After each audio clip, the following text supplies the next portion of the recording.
The golden age of radio, TV, and movies first began in the 1900s, where the sales process heavily relied on the salesman passing information to the customer. In the 1980s, solution selling became the norm, where the salesman aligned the solution with the needs of the customer.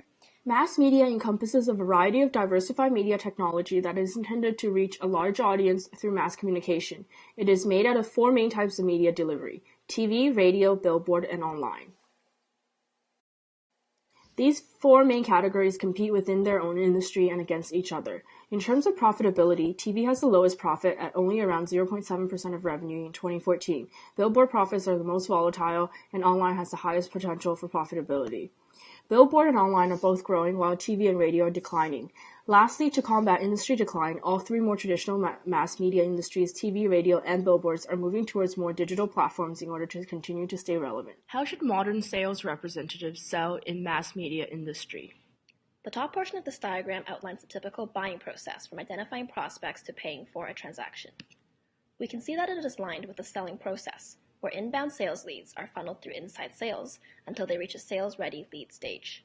From here, a sales rep enters the picture.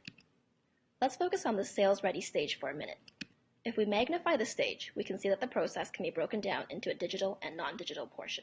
The process starts with visits and concludes with the contracts being signed and the sale being closed. Each phase is represented as a smaller portion of the pyramid because potential customers are dropping out throughout the process. Before the digital age, many sales professionals used tactics such as time slots, localizing messages, and bulk selling to drive revenue and profitability for the mass media company. Time slots were often utilized in radio advertising selling. It's important for sales representatives to target advertisers with ads that suit their target audience. In addition, billboards are a revenue-driving source of advertising where sales representatives would need to tailor their message to a specific audience, thus saving money for the advertising agency and minimizing unwanted exposure. Last but not least, television advertising selling is often done with bulk selling. This is where different time slots are packaged together and sold as one package. However, due to technological advantages, the industry has consolidated. We have pinpointed 4 strategies that sales representatives can utilize to meet their sales target in this highly technological industry. Smart sellers need to know their product and prove that their product is a good ad vehicle. Through product differentiation and comparable analysis, ad sellers need to know exactly what their ad space will provide for customers. There is the additional responsibility on top of being creative to prove that a campaign using media or a website will actually generate revenue. Many marketers now are expecting to gain multimedia that is integrated and include buying strategic terms or creating a wider internet-based marketing effort. This means that packages need to contain a mix of digital media and traditional media.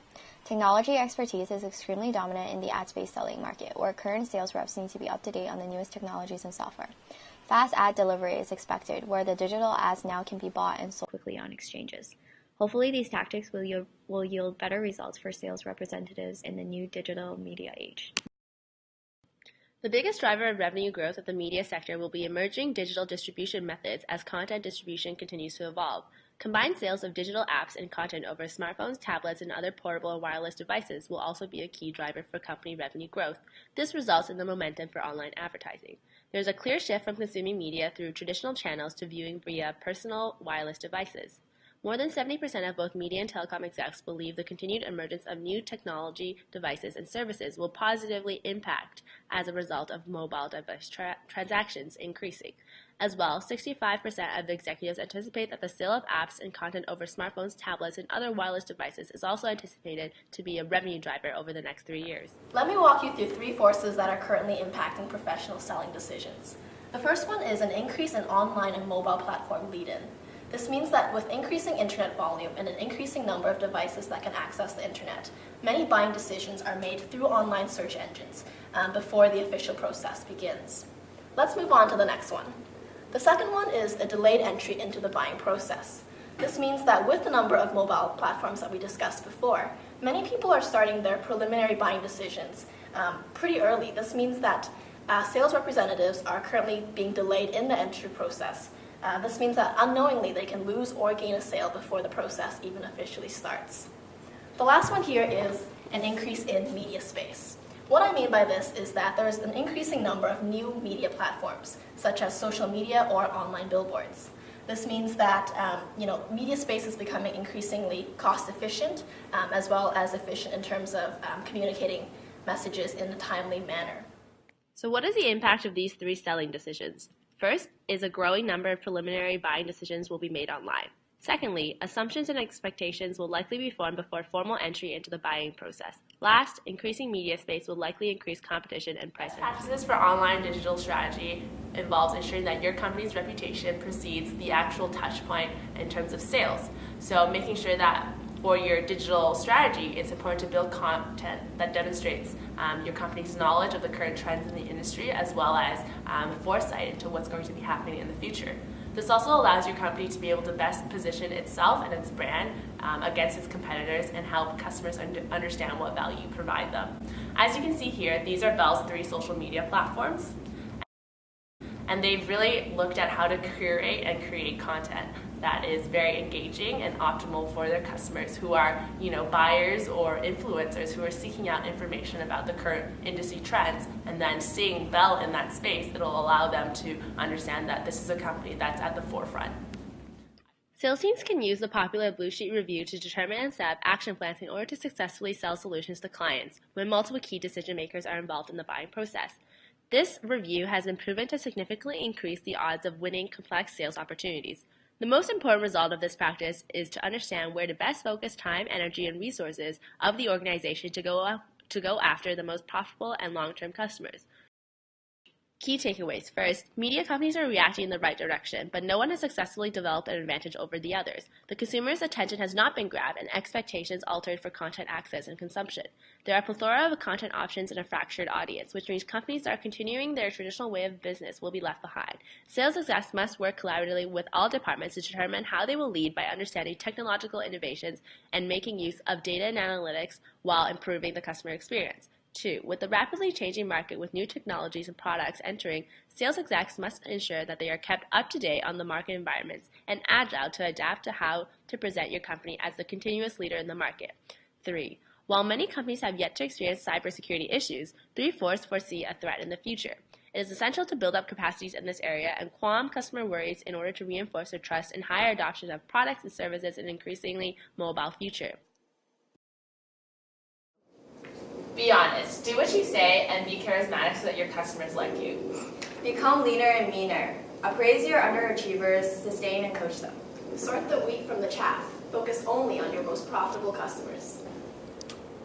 Done.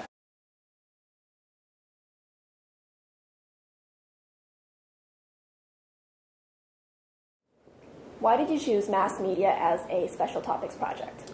Well, we thought that mass media was especially relevant for us because every day we're bombarded by all sorts of digital messages, digital advertisements. And then on top of that, it's also a very dynamic industry as the technology is innovating. What are the biggest selling challenges in the industry? So throughout the course of our project, we've really identified 3 main buckets of challenges. I'll start us off with the first one. So the first one we noticed was the increasing competition due to the growing number of distribution networks for mass media. So what I mean by this is, in the past, say I was selling, advertising space on a newspaper. There was only a set amount of space that I could sell, and it was going to be priced accordingly. But nowadays, with kind of the change in social media, the number of online platforms being used, there's really no set limit to how much I can sell in terms of mass media space. The second one I wanted to mention is that personal selling, although very relevant in many cases, is slowly becoming less. There's less of an emphasis on personal selling, and the reason for this is because there's a number of very well designed and customized software solutions, and these software solutions are more cost efficient and they can really cater to large buckets of consumers. So we see that personal selling is kind of trickling back a little bit. The last thing I want to mention is the number of mergers and acquisitions in the market. So we see that a lot of smaller players are kind of joining forces to build a bigger corporation. And what this means for selling professionals is that in the past there were a few sales that maybe you could miss the target for, maybe you could not quite get them that year and it would be fine. But with only one big say monopoly, you really have to nail that sale in order for your company to do well in the future. What's the most important thing you've learned through the course of the project? So initially when we first researched into the industry, we thought a lot of the sales professionals would need to have sales personalities as well as being very charismatic. But on top of that, we came to realize that a lot of the sales professionals in industries have technical backgrounds or knowledge about the industry, or have come to learn about them as they progressed throughout their careers. So we also found something else that was really interesting is that just like in any other industry, a lot of the sales professionals need to tailor their products towards the businesses. As well, we learned that these individuals also need to build the pain and really realize what their customers are looking for. What was your favorite part about this project? My favorite part was the amount of creative liberty involved in the project. We had a lot of flexibility in conveying our findings in a unique and fun way, and it was interesting to conduct interviews to hear first-hand experience from sales executives. What's the most important thing you've learned through the course of this project? So it's really about the breadth of the industry for mass media. So originally we only thought that mass media meant radio and TV and billboards, but we've really learned that it's so much more in terms of digital and online. So online pop-ups or like digital billboards, and then beyond that, that there's different selling techniques for each of the different channels, whether it's TV or radio, and the best practices to be implemented for them. Done.